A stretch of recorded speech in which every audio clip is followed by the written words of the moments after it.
반갑습니다. 오늘은 무번편 제9장. 제9장 한번 같이 읽으십니다. 말씀하시기를 과수를 기르는 데에도 뿌리에 거름을 주어야 그 과수가 잘 자라고 훌륭한 결실을 보게 되는 것 같이 사람의 뿌리는 마음이라. 무엇보다 먼저 마음 공부에 힘써야 훌륭한 인격을 이루나니 이 마음 공부를 여의고 어찌 회복을 결실을 바라리요. 마음 공부를 떠나서 어떻게 회복을 결실을 바라겠는가 그 말이죠. 그 마음이라고 한다면 우리가 아주 쉽게 생각하죠. 근데 마음처럼 국한 없이 깊고, 마음처럼 한량 없이 밝고, 마음처럼 한량 없는 내용을 품고 있는 것, 그것이 세상에는 없죠. 우리가 마음을 개발을 안 해서 마음에 대해서 전혀 모르고 사는 것이죠. 그런데 마음을 차차 개벽하고 정신을 개벽하고 마음을 개조하면서 생각해보면 마음이라는 것은 참 한량이 없는 것이로구나, 이걸 알게 돼요. 공부하면 공부할수록 마음의 지혜 광명이라는 것은 한량없이 밝아지는 것이로구나. 이만한 한계가 없어. 밝혀도 무한한 한계에 나아가는 그런 밝음을 발견해야 돼요. 복덕도 마찬가지죠. 복덕도 마음의 복덕으로 인생을 살면 한없는 복덕이 그에게 돌아가. 써도 닳지 않는 복덕이 그에게 돌아가요. 그와 같이 그 기조가 마음에 의해서 됐어. 마음이라는 우리가 얼른 생각할 때 경홀히 할 수가 있어요. 그런데 그렇지 않아요. 마음을 소중하게 생각하고 마음을 닫고 마음을 자꾸 공을 들이면 공 들인 만큼 훨씬 더 광범하게, 훨씬 더 밝게, 훨씬 더 은혜롭게, 훨씬 더 위력을 갖추는 그런 세계로 우리가 나아갈 수 있다 말씀이에요. 마음은 무한한 거예요. 형상 없는 세계의 마음이, 그러므로 세상에서는 크다 하면 이만큼 크지만은 마음이라는 것은 그 큰 것보다도 한없이 큰 것이 마음이다 말이죠. 세상에서 밝다 하면 이만큼 밝은 것이지만은 마음의 밝은 건 한없이 밝은 건 마음의 밝은 거다. 세상에 복록이 이만큼 있다 하지만 마음의 복록이라는 것은 그렇게 한계짓는 복록이 아니에요. 무한한 복록이다 그 말이죠. 마음은 그렇게 묘용 아주 신묘한 의미를 갖고 있고 그 신묘한 능력을 갖고 있는 것이 마음이에요.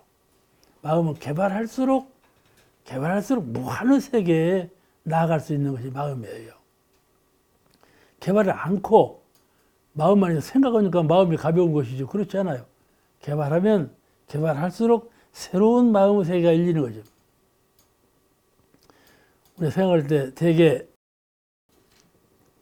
부모가 명석하면 자녀도 명석하고 부모가 어둔하면 자녀도 어둔한다, 이렇게 알고 있거든요. 자녀가 영리하면요, 그 아버지가 영리하니까 그놈도 영리하다. 그래도 어머니가 지혜로운지 그놈도 지혜로운가 보다, 그렇게 가볍게 알아요. 보통 상식이죠. 그래서 사람들은 지혜롭고 그런 것을 원인을 유전인자로 봐. 부모의 유전인자가 그렇게 되었기 때문에 그 애가 그 유전인자의 전통을 받아서 영리하다, 이렇게 본단 말이죠. 성격이 미련한 것도 그래요. 아버지가 미련하더니 아들도 그렇구나. 그래서 그 아버지의 그 아들, 이런 말이 나온다니까. 이렇게 그 유전인자가 그렇게 된다, 이렇게 보고 있어요. 그 유전인자를 연구하는 사람들 말을 들어보면은 유전인자는 생명체의 특성을, 성질을 바꿔놔. 노란 꽃 피는 것을 파란 꽃 피게 만들어 놓는단 말이에요. 사람 성질도 바꿔놓고, 종자도 바꿔놓고. 요새 고추는 다 매운 것이라 알려지만은 안 매운 고추가 나오지 않아요. 그렇게 다 바꿔놔. 사람도 이게 영혼이 들어가서 만들어진다. 천조. 하늘이 사람을 만들었다. 그렇게만 알고 있었는데, 지금은 뭐 유전인자로 조합해가지고 만든단 말이에요. 이렇게 달라져 버렸어. 세상이 달라져 버렸어. 그러니까 과학에서 그런 걸 하지 말아라. 그런 건 신이 하는 일인데 왜 인간이 그런 일을 하느냐. 이런 말이 나올 정도로 과학이 달라져 버렸어요. 유전인자가 생명체의 특성을 바꾸고 모형도 바꿔놔. 다 바꿔놔 버려. 그러니까 우리는 여기서 유전인자는 상대적인 작용에 의해서 변한다는 사실을 알게 됐어. 유전인자가 고정적인 것이 아니로구나. 상대적인 작용에 의해서 유전인자가 변하는구나. 이걸 알게 됐어. 그죠? 이것은 꼭 이것이 된다가 아니고 상대적인 서로 상응의 작용에 의해서 변한다 말씀이죠. 성질도 변하고 모습도 변하고 유전인자도 변한다. 이걸 알게 돼서 사람들이 우리도 알게 됐으니까 꼭 영리한 아버지는 영리한 아들만 두는 건 아니다 말이야. 멍청한 아버지는 멍청한 아들만 두는 건 아니다 그 말이에요. 유전인자는 변형시킬 수가 있다. 변한다 그 말이에요. 그래서 생명체의 특성과 모형을 바꿀 수 있는 것이 유전자라면 그 유전자의 특성과 모형을 무엇이 바꾸느냐? 유전자가 생명체, 사람이나 짐승이나 식물이나 생명이 있는 것들을 특성과 모습을 바꿀 수 있는 능력이 있는 것이 유전자라면 그 유전자를 바꾸는 건 뭐냐 말이야. 유전자를 바꿀 수 있는 건 뭐냐? 옥타원이 무엇일까? 유전자가 생명체의 모습과 능력을 바꾼다면 유전자를 바꿀 수 있는 능력자는 무엇이냐 말이야. 내가 실컷 말하잖아. 마음이라고. 마음의 한계는 무한하다. 마음의 능력은 무한이야. 한이 없어. 여기서 여기까지는 한이 능력이 있고 여기까지 능력이 없다가 아니고 무한한 능력이라. 마음은 그런 마음이 들어서 유전자의 성능과 모습을 바꾼다. 그러니까 나에게도 부모로부터 받은 유전자가 있어. 내가 마음 쓰에 따라서 내 유전자가 바뀐다. 그 말이에요. 그래서 과학으로 증명되었다. 유전자는 고정적인 것이 아니다. 그 말이죠. 바꿀 수 있는 능력자는 내 마음이요. 그러니까 내 마음이 내 생명체요. 내 후생이요. 마음이 모든 것을 만들어낸다. 조화의 원인이 마음이다. 그 말이에요. 나는 본래부터 성질이 급하고 성질이 고약하고 그런 사람이 아니다 이 말이에요. 그런 사람이 아니에요. 그러니까 이렇게 마음에 들어서 모든 것을 바꾸는 능력체의 본질이 마음인데 그래 본문에 이렇게 말씀하셨어. 과수를 기르는 데에는 뿌리에 거름을 주어야 그 과수가 잘 자라고 훌륭한 결실을 보게 되는 것 같이 사람의 뿌리는 마음이라 무엇보다 먼저 마음 공부에 힘써야 훌륭한 인격을 이루나니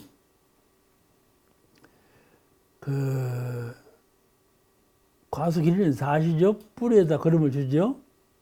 제가 늘 홍보대사처럼 말씀하지 않아 나는 5년간 과수원을 했다고?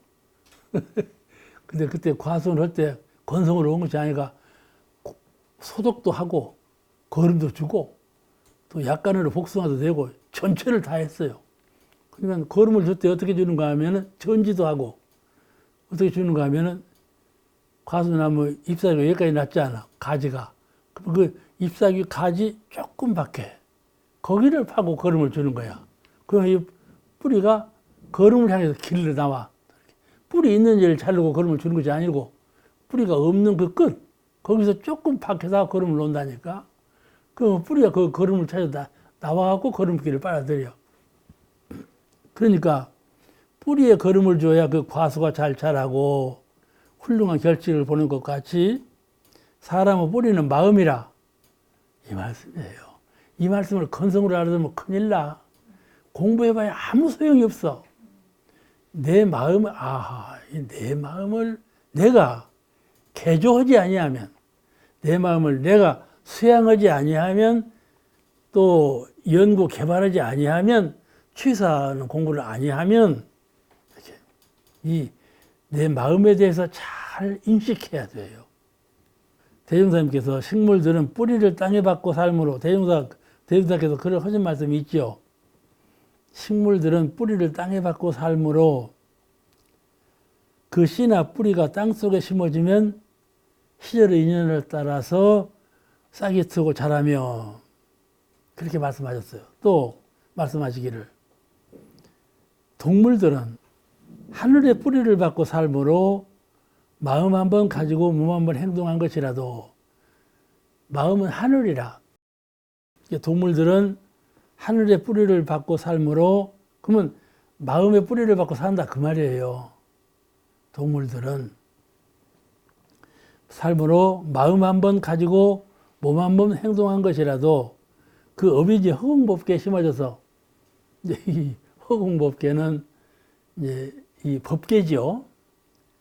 나의 전체의 세계, 이 전체 세계의 개체는 나인데, 나에게 상대가 되는 전체의 세계를 허공법계란다. 그러니까 그 마음과 허공은 동질이 같은 거예요. 빈 허공하고 빈 마음은 같은 거라 말씀이죠. 우리가 마음을 수양해서, 가령 파도 치는 바다가, 파도가 가라앉으면 큰 바다잖아요. 넓은 잔잔한 바다이지만은 파도가 일어나면 파도란 말이죠. 그래서 내 마음도 본래 허공과 같은 빈 자리인데, 빈 자리에서 생각하는 마음이 일어나면 파도처럼 생각하는 마음 밖에 없어. 그 사람들은 바다를 볼 때 파도가 바다인지 알아. 파도 바탕은 바다요. 바닷물이요. 그래서 우리가 마음을 볼 때 생각하는 것을 마음으로 알아. 하지만 생각하는 마음은 파장과 같은 것이죠. 근본 마음은 생각하는 마음이 아니거든. 아니야. 전혀 무풍지대, 한없는 세계. 생각하는 마음은 한계가 있어. 그렇죠? 생각으로 못할 것이 있고 생각으로 못 이룰 것이 있잖아요. 그런데 생각의 바탕은 무한이에요. 무한. 그걸 성품이라고 그러거든. 성품이라고 그러는데, 그러므로 우리는 생각하는 마음이 성품의 뿌리를 받고 있다 그 말하고, 내 마음은 허공의 뿌리를 받고 있다 그 말하고 같은 말이에요. 허공에 다른 홀로 있건만은 그 그림자들은 일천강에 비친다 그 뜻하고 같은 내용이에요. 그러니까 이 가령 내가 무슨 생각을 할 때 진리께서는 다 아신다 그러거든. 그러죠? 내가 무슨 행동을 할 때 법신부로 진리께서는 다 아신다 이렇게 말한다 그 말이죠. 그러면 법신부 진리는 어디 계십니까? 그러지? 화타원님이 대답을 그냥 직답을 하셔서 법신부로 진리는 그 마음이다 그 말이지. 성품의 내재에 계신다. 같은 자리야. 그러니 내가 아무리 숨은 자리에서 해도 내가 하는지라 진리가 모를 리가 없고 그렇잖아요. 한 자리야. 한 자리. 아시겠죠? 한 자리야. 진리와 나는 한 자리야. 둘이 아니야. 그걸 깨닫는 것이 견성이에요. 견성이에요. 둘이 아닌 자리를. 그걸 절실하게 확실하게 깨쳐야 돼. 그래야 마음을 낼 때 밝게 조촐하게 은혜롭게 내는 것이죠. 그래서 싹이 트고 자라며 동물들은 하늘의 뿌리를 받고 삶으로 마음 한번 가지고 몸 한번 행동한 것이라도 그 어빈이 허공법계에 심어져서 그 말씀은 이미 어빈이 내 성품 자리에 이미 습성으로 박혀졌단 말이에요. 박혀져서. 그저 컴퓨터 하신 분 아시겠지만은 이 칩이 있죠? 메모리. 거기에 하는 대로 찍히지 않아요. 하는 대로 찍혀. 그렇게 되는 것이죠. 심어져서 제각기 선하고 연을 따라 지은 대로 바로 받게 되나니. 이제 지은 바가 속에 갈마져 있어. 그런데 그냥 나오는 건 아니에요. 어쩔 때 나오냐. 상대가 있어서 탁 무엇인가 던져.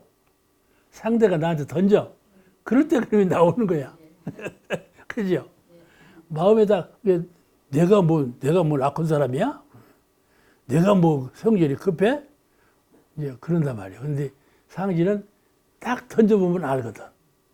보통 이게 전양반이 공부를 좀 해인장하려면 가만히 봐서는 몰라. 한번 팍 질러봐야 알아. 질르면 나온다니까? 그러죠?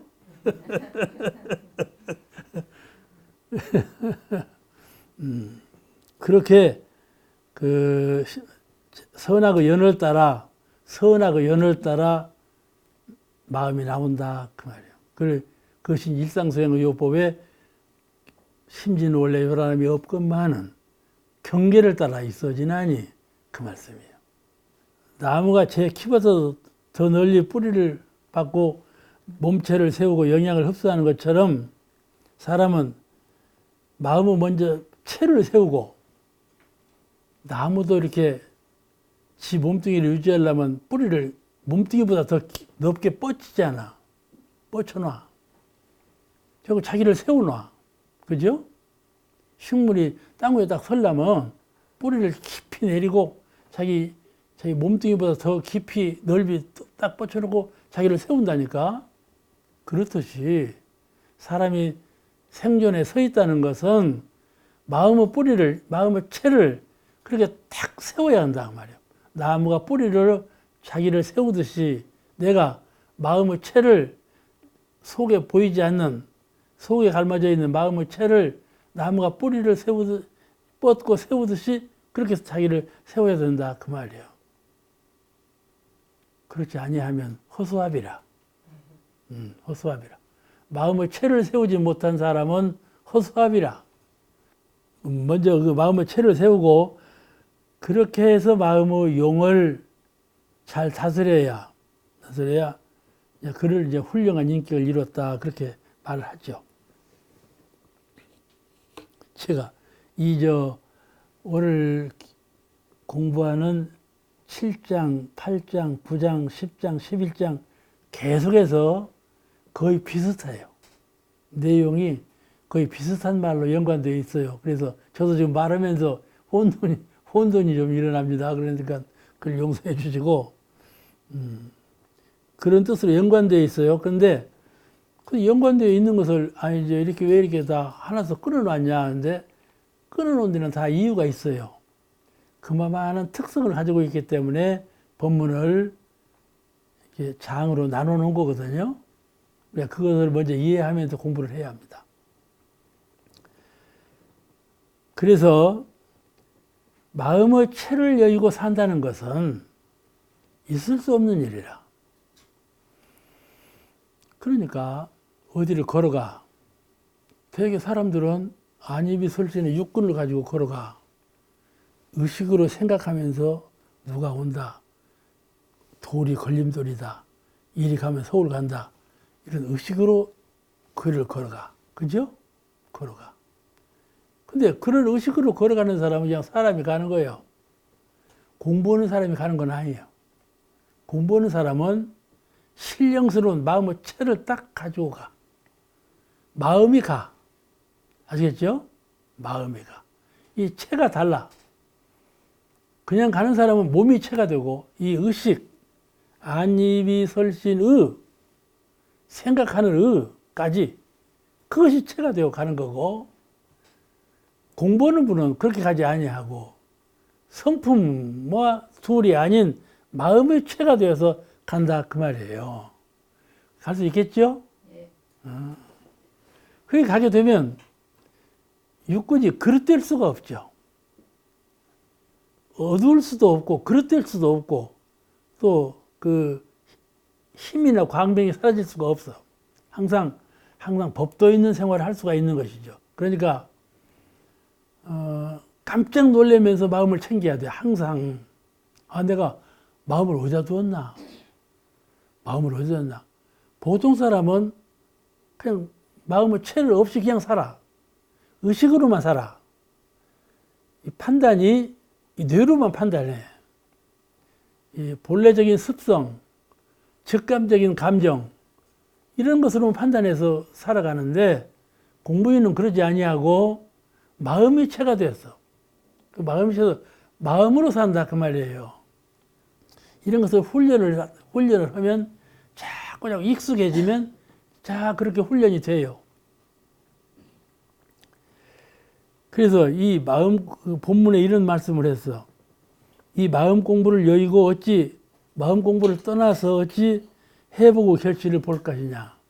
그러니까 지혜를 더 밝히고 복을 더 쌓아가려면 마음이 채가 되어서 지혜를 밝게 하고 복을 쌓아야 그 지혜와 복이 항상 쌓이고 활용이 된다.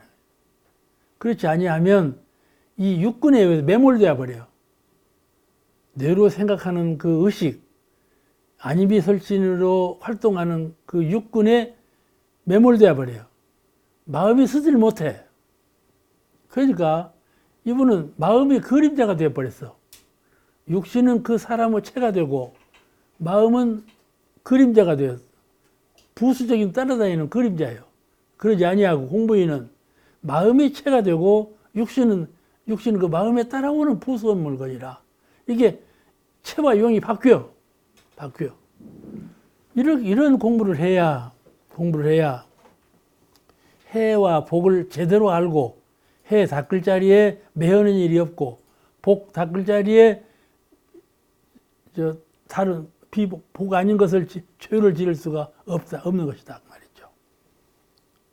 이것을 불과라 한다 그래요. 불과라 한다. 그러니까 세상에 복 짓는 사람은 욕심만 있어도 복을 지어요. 욕심만 있어도 잘 살아요.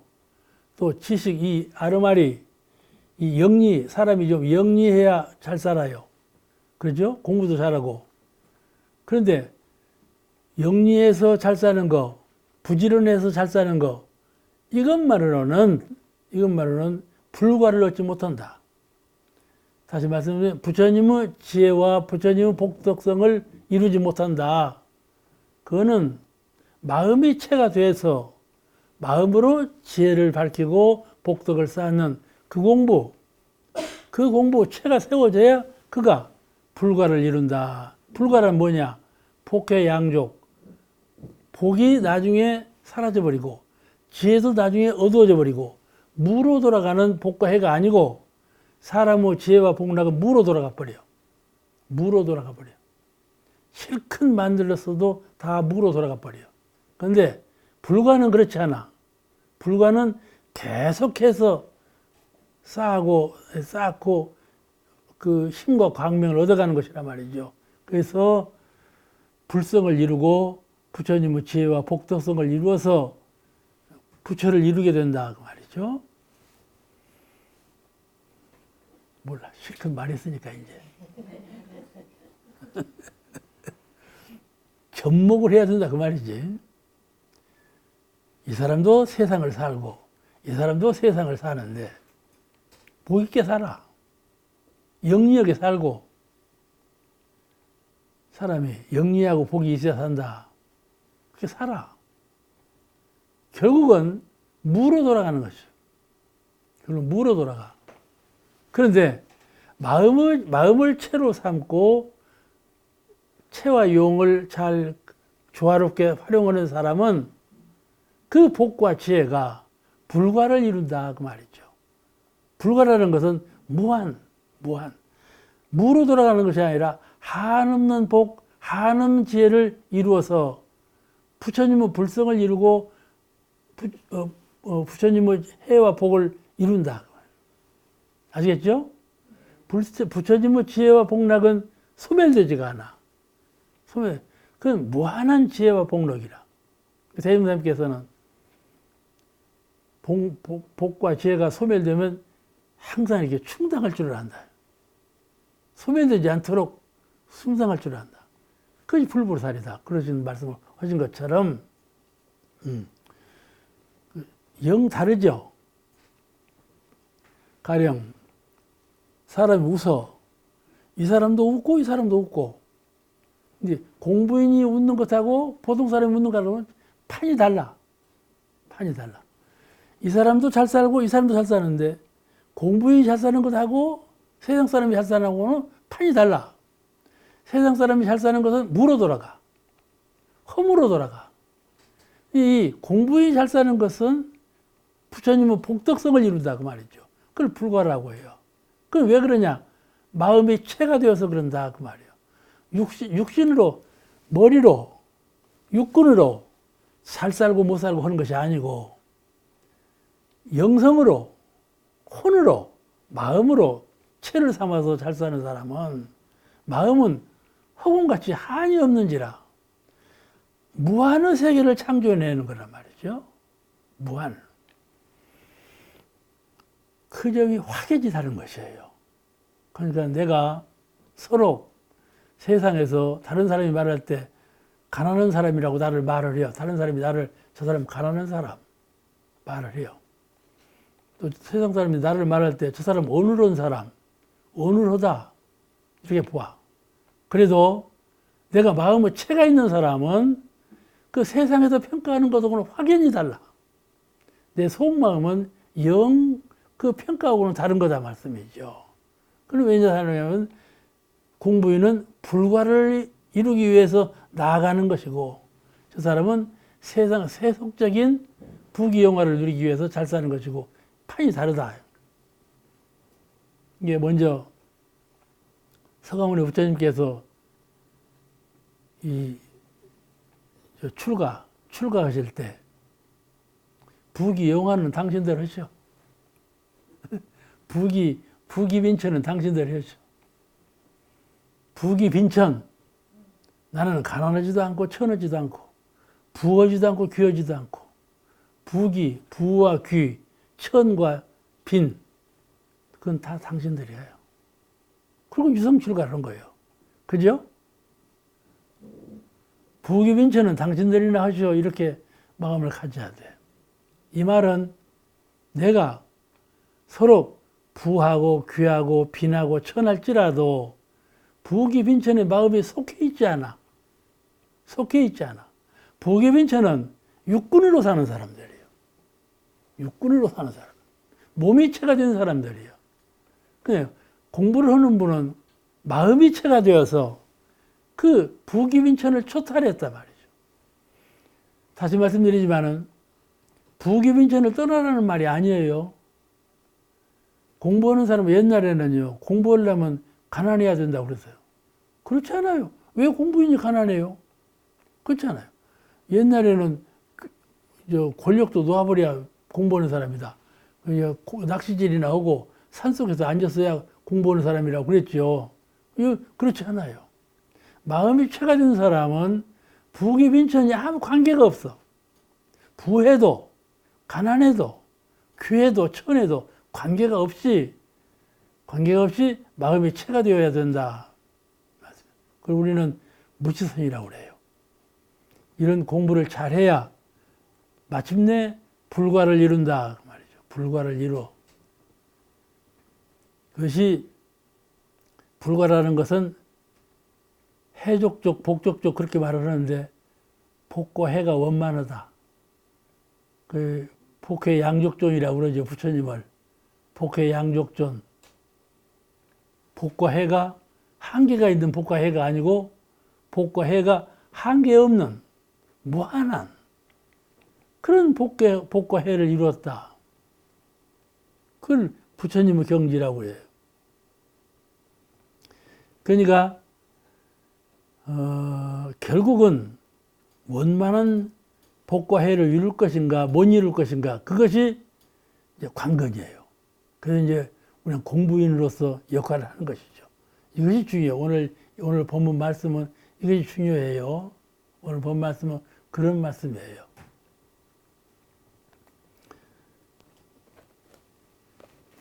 (10장) 제가 말씀하다가 이 내용이 비슷비슷해갖고 여기 말 저기서 하고 저기 말 여기서 하는 경우가 일어나는 것 같아요. 10장은 구해라. 강하게 하시는 말씀이요. 구해라. 예수 믿으신 말씀이요. 구하라. 그죠? 구하라. 사람들이 구어들 안 해요. 구어들 안 해. 구하라. 그 말씀이고, 구하되 진리로서 구해라. 그 말씀이 이 장에 담겨져 있는데 한번 읽어보시겠습니다. 10장. 말씀하시기를 우리가 세상에서 구하고자 하는 것을 간단히 말하자면 복과 해 두 가지인 바 세상은 복의 우주는 진리의 덩치이며 우리에게는 다 부처님같이 복과 해를 얻을 수 있는 요소가 갈마 있을 것만은 구하는 데 노력하지 아니하므로 오지 않나니 구하기에 노력만 한다면 누가 이를 막으리요. 그러나 아무리 구하여도 되지 않는 일은 진리에 어긋나게 구하는 연고라. 우리는 원하거든 먼저 구해야 하며 구하되 진리로서 구해야 하나니라.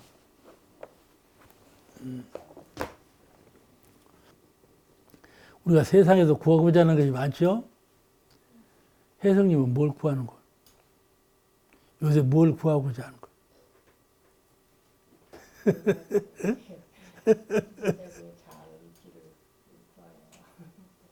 어? 여러 가지 구하는 것이, 저도 구하는 것이 참 많아요. 늙으니까요, 건강을 제일 많이 구하였으마. 뭐 이제 죽을 때, 생사연마, 생사해탈. 그 구하는 바가 이제 사람마다 다 달라. 그런데 여러 가지 그 백태로 구하는 것을 종합해 보면, 요약해 보면 복과 해 둘이다 그 말이지. 그 줄기를 쫓아 따져보면 복과 해 둘이다. 이제 우리가 세상에서 구하는 것을 간단히 말하면 복과 해 두 가지인 바, 이게 이제 우리가 복과 해여지만은 사실은 사람이 모두 구하는 것을 전부 요약하면 복과 해 두 가지이기 때문에 복해에 대한 말을 늘 하게 된다. 그러니까 이 복과 해 구하는 요령과 방법을 잘 터득하면 세상 그 모든 복문에 해문에 소요되는 것들이 다 충당된다. 그런 뜻이죠. 세상은 복의 밭이요. 복과 해를 구하는데 이 세상은 복밭이다. 복전이다. 저 절에 가면 복전함이라고 있죠. 복복자, 밭전자, 복전함. 복을 지어라. 그 말이지. 꼭 거기 가서 부처님 앞에 헌성금을 내야만 복지는 것이 아니고, 복전, 세상 전체가 복전이다. 그 말이죠. 그렇죠? 복을 짓는 것은 불상 앞에 가서 헌금금을 내야만, 또 기도를 모셔야만, 경배를 올려야만 복 짓는 것이 아니고, 이 세상 전체가 복전이다. 되게 그런 마음을 다 잊어버리고 살아요. 이 세상 전체를 복전으로 아는 분량이 큰, 도량이 넓은 그런 의미로 인생을 살지 못해요. 그냥 항상 그 국한에 매여서 그냥 사니까 산단 말이죠. 근데 뜻이 다르죠. 이 세상을 복전으로 알고 또 우주를 관망할 때 내가 살고 있는 지구상의 세상은 복제죠. 복을 짓는 밭이고 또 이 장대한 허공, 이 허공은 진리의 덩치며 진리가 한 자리다 이 말이에요. 하나이시다 이 말이에요. 덩치라는 말은 하나란 말이죠. 한 덩어리 그 말이에요. 여럿이 아니고 하나 그 말이에요. 덩치이며 진리의 덩치이며 우주는 진리의 덩치이며 우주는 아주 요원하게 멀고 별과 별이 있고 여러 다양한 것으로 구성되어 있는 것 같이 무한한 것으로 느껴지지만은 그 실은 하나다 말이죠. 하나다. 무엇과 하나인가? 바로 목전사. 목전에 내 눈앞에 있는 영역 고명한 분명하게 홀로 박는 그 진리 한 분이시오. 아시겠죠? 옥타우님은 밥 신고 모실 때 어떻게 모셔? 식사하기 전에 신고 오지 않아. 뭐라고 신고 오셔? 그러지. 감사신 거지요? 감사신 거야. 누구한테요? 사은 어디 계셔? 맞아. 안 계신 곳이 없잖아. 그냥 건성으로 오면 안 된다니까. 목전에 내 눈앞에 영역 고명 분명하게 홀로 밝게 계시는 진리 부처님, 일원상 부처님, 사은 부처님 그걸 향해서 기도를 해야 된다. 건성으로 감사합니다 하지 말고. 아시겠죠? 내가 절에 가서 부처님께 절을 하면서도 부처님 앞에 분명히 모시고 절을 하죠. 부처님을 분명히 모시고 절하는 것하고 모시지 않고 절하는 것하고 다르죠. 달라. 그러니까 신부 한번 하실 때에도 이렇게 진리가 한 덩치인 멀고 가까운 곳에 진리가 계시지 않냐. 그런 진리를 향해서 기도를 하고 불공을 하고 해야 한다. 이 말씀이요. 여기 진리의, 우주는 진리의 덩치이며 그 말씀이요. 하늘과 땅과 만물은 복을 경작하여 생산하는 터전이요. 하늘, 땅, 만물. 내가 복을 경작하는, 복을 짓는, 생산하는 터전이다.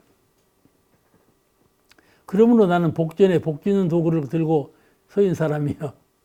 나는 이 세상에 지금 육군을 가지고 서 있잖아. 육군을 가지고 이 세상에 지금 섰어.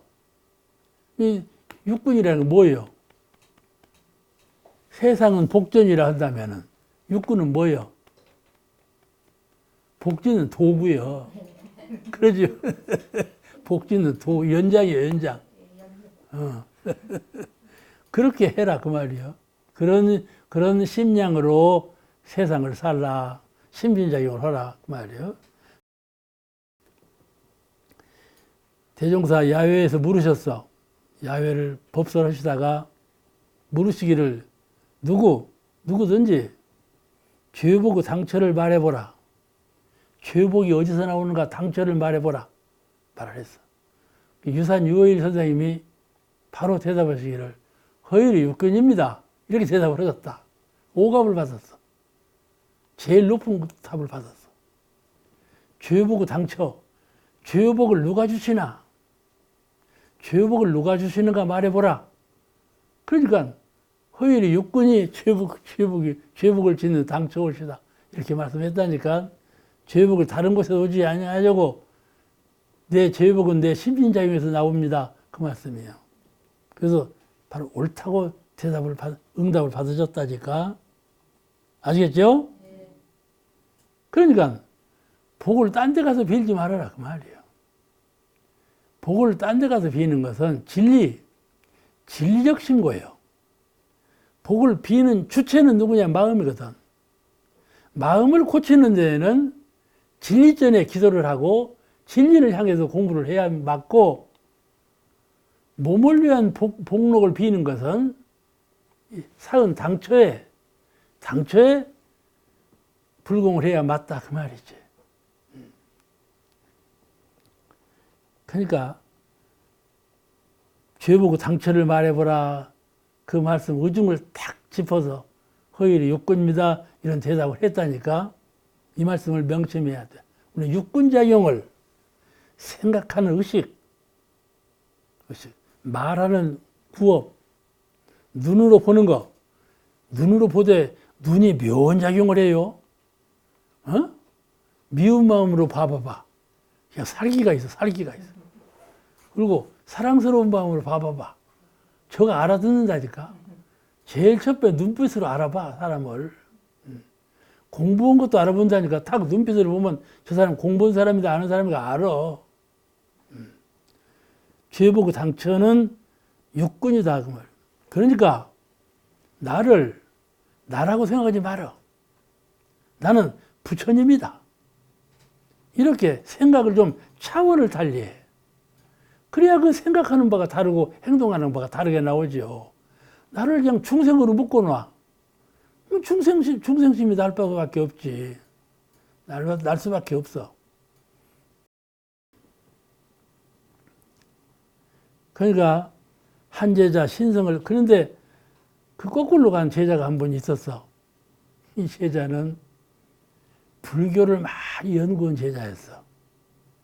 불교에 대해서는 누가 따라갈 수가 없어. 불교 교리에 대해서는, 과거 전통 불교 교리에 대해서는 누가 따라갈 사람이 없어. 그렇게 아주 박식했어요. 근데 하루는 이 금강원이라고 지금 조실 뒤에 기와집 있죠? 거기서 이 손목을 끄는 거야. 손목을 끊는다는 것은 심표거든. 대종사님이 이렇게 봉대합니다. 저를 좀 믿어주십시오. 그 말이거든. 그 말 아니겠어? 대종사님께서 뭐 믿어주십시오 해서 믿는 어른이실까요? 저를 좀 믿어주십시오. 그 말이거든. 제가 대종사님께 이렇게 시인성을 바칩니다 하는 뜻이겠죠. 그렇게 손목을 끄는 분이 있었다니까. 근데 아주 교리적으로는 박식이에요. 모르는 것이 없이 이렇게 해두가 밝은 분이었어요. 근데 큰 꾸중을 받으셨거든요. 꾸중을 내리실 때 뭐라고 했는 거니? 이 욕심은 복을 짓는 도구라. 도구인데 그걸 손상해서 무슨 이익이 있겠는가? 그렇게 말씀했다. 그렇죠? 이 육구는 복을 짓는 도구라. 첫째는요, 생각하는 거. 이 생각하는 것이 복을 짓는 도구예요. 사람들은요, 복을 지려면 돈이 있어야 복을 짓고, 건강해야 복을 짓고, 이렇게만 얼른 생각한단 말이죠. 복을 짓는다면, 첫째, 생각하는 거. 이것이 복 짓는 마음을 가져야 돼요. 그래야 복이 돌아오는 거예요. 정산 정사님께서는 생각만 잘해도 복이 돌아온다 그러셨어요. 아시겠죠? 생각만 잘해도 복이 어떻게 돌아와? 근데 이치가 그렇지 않다니까. 생각만 잘해도 복이 돌아오는 것이 진리예요. 이 생각은 마주하고 통하는 통로예요. 이를 연파라고 그래요. 연파. 내가 마음의 파장을 던지면 반응이 있어요. 연파.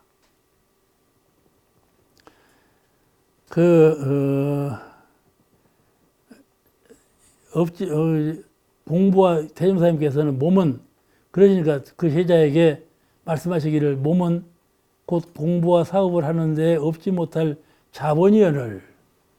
공부하는데도 몸이 있어야죠. 응? 그렇죠? 몸을 버리고 죽은 후에는요, 영적으로만 공부할 수는 없어요. 몸을 가지고 있을 때 배워가지고 뇌리에 많은 교법을 가지고 있고, 교법에 대해서 알고 있어. 그걸 알고 있어야 수행이 되지요. 공부가 될 것 아닙니까? 알지 못하면 어떻게 수행이 돼요? 그러니까 세상에는 법이 분명하고, 교법이 분명하고, 내가 어렸을 때부터 교법을 많이 배워서 알고 있고, 이렇게 해야 마음의 수행이 되는 것 아니겠어요? 그러니까 몸이라는 것은 이 생각하는 의식까지를 말하는 거예요. 공부하는 도구다 그 말씀이죠. 공부하는 도구다. 가령 몸에 경계가 돌아와. 그런데 이 경계로구나. 내가 즉흥적으로 응하지 아니하고 잘 마음으로 돌려, 마음으로 포용하려, 마음으로 교화를 해요. 이런 입장에서 대하면은 마음이 훨씬 더 너그럽고 자비해지고 밝아지고 포용성이 있는 게 된단 말이에요. 변하는 거란 말이죠. 그러니까 몸이라는 것은 공부하는 도구다 이 말이죠. 몸이 경계를 부딪히니까. 또 이제 복을 장만하는 도구죠. 몸으로 복 짓는 거 뭐 말할 것도 없는 거고. 이렇게 공도 사업을 하는 없지 못할 도구, 이거를 그 중요한 자본을 상하여 신을 표한들 신성을 표한들 무슨 이익이 있겠는가? 그렇게 말씀하셨다. 이 온 우주는 곧 진리와 도리 아니며 온 우주는 바로 진리시여. 사물로 보이는 형체에 있는 우주를 볼 때에나 사물 이면에 있는 진리의 우주를 볼 때에나 알겠죠? 우주를 한다면 별과 하늘과 허공과 빛과 이런 것들이 있는 것을 우주라고만 생각하는데 우주 전체 개념은 그런 것이 아니고 형틀이 있는 우주만 우주가 아니고 그 우주 내면에 있는 진리의 세계까지 전부 해서 우주라 그런단 말이죠. 그런데 우주는 진리와 도리 아니요. 가령 이것을 불가에서는 색신열애, 법신열애라 그래요. 우주는 바로 색신열애예요. 형틀로 보이는 열애시고 진리 그 안에 법신열애가 계신다 말씀이죠. 그러니까 이 우주라는 것은 모습으로 형무로 보이는 것만 우주로 생각하지 말아라. 진리와 도리 아니시다. 보이지 않는 내면적인 진리와 도리 아니시니 그 말씀이죠.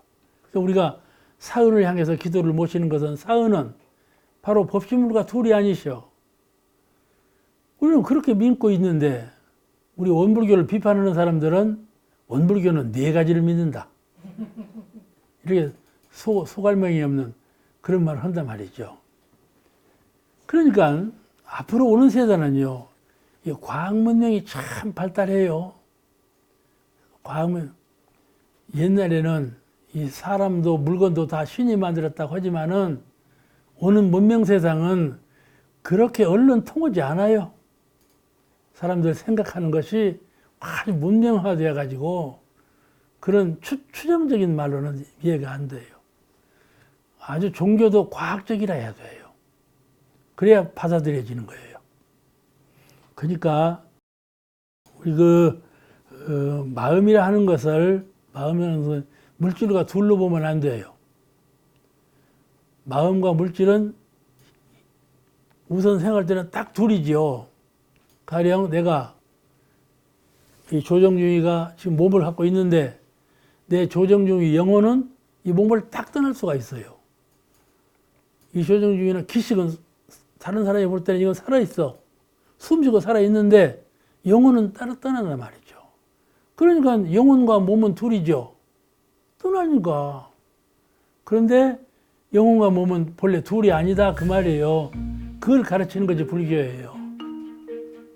그게 불이문이에요. 둘이 아니다. 그걸 가르치는 거예요. 사람들은 이렇게 둘로 보이는 것은 둘이라고 그래요. 그런데 진리를 성품을 깨닫고 보면 그게 바로 둘이 아니거든요. 오늘 말씀 여기서 마치겠습니다. 감사합니다.